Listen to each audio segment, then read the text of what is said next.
My friends, your minds are stayed far, far too strongly upon those illusory goals of the intellect which your conscious awareness makes such advanced company of. These intellectual pretensions, my friends, are no kind of advanced company to be in. The group name is complexity, and, my friends, understanding is simple.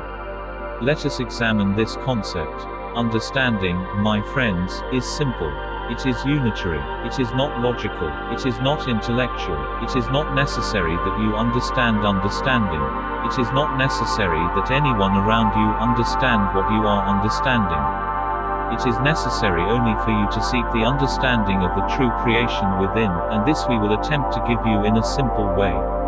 With the intellect and with words, my friends, we can only approximate understanding to you. And your attempts to examine it on an intellectual level can only be a type of subterfuge, camouflage and misdirection. You must not depend upon the tools of the physical illusion in order to build for yourself your bridge to eternity, for that which is of the illusion will vanish and be no more before you are able to cross the bridge. Let go of the preconceptions which are embedded deep in your intellectual mind. Allow yourself simply to seek, and then to have faith in the seeking. What you seek is simple. The creation is simple. There is only one understanding which we can offer you, my friends, and that is that the creation is one great being.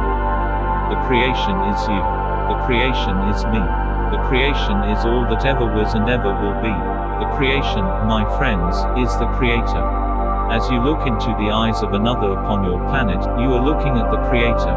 As he looks at you, my friends, he also is looking at the Creator. If you may achieve this simple understanding, then and only then you may live in harmony with the understanding of the Creator, who created each portion of his creation in order that it may be of service to every other portion of the creation. This is our understanding. This is our simple understanding. All is one. We cannot speak to you in any complex manner, for we do not have a complex statement. We sincerely hope that you may heed our caution, and allow that portion of yourself which is stored with the knowledge of all of the creation to come into life within you. Allow it to do so by exposing it to the love and the light of the Creator through meditation. Seek, my friends, seek understanding, and through meditation, understanding will be given.